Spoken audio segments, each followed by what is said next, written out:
Now we'll discuss the 11th most common question asked by the non-Muslim is, the 11th misconception in the mind of the non-Muslim is that if Islam is against idol worship, why do the Muslims bow down to the Kaaba? The reply to the allegation is, no Muslim ever worshipped the Kaaba. Kaaba is the Qibla, is the direction. It's mentioned in the Quran in Surah Baqarah, chapter number 2, verse number 144, that wherever you are, bow in the direction of the Kaaba.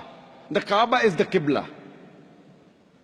For example, if the Muslims want to offer salah here, some will say let's face north, some will say south, some will say east, some will say west. So for congregation, for unity, all the Muslims face towards one direction, that is the Kaaba. So Kaaba is our Qibla. And the Muslims, they were the first people who drew the world map. And Al-Udrusi in 1154 was the first human being who drew the world map. And when the Muslims drew the world map, they had the South Pole on top, North Pole down, and Kaaba in the center. Later on, the Western cartographers came and they turned the map upside down. North Pole top, South Pole down, yet Alhamdulillah the Kaaba is in the center.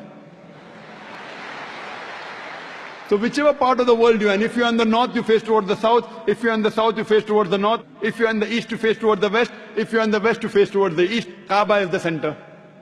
Now when we Muslims go to Makkah, and during Umrah, or Hajj, or while doing Tawaf, we circumambulate around the Kaaba.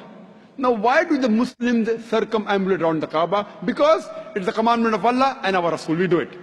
But the logical reason that I can think of is that when we circumambulate, we know that every circle has got only one center. So when we are circumambulating, we are testifying that God is only one.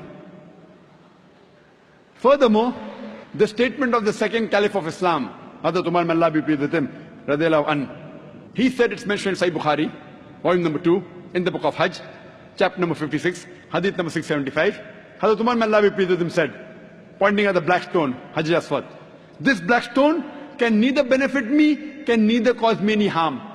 Only because I've seen the Prophet kiss it, that's the reason I'm kissing it. This statement that the black stone, Hajar Aswad, can neither benefit any Muslim nor harm any human being is sufficient to prove that we Muslims don't worship the Kaaba. And furthermore, during the time of the Prophet, there were many Sahabas who stood on the Kaaba and they gave the azan. No idol worshipper will ever stand on the idol he or she worships. This is sufficient proof to show that we Muslims, we don't worship the Kaaba is only the Qibla.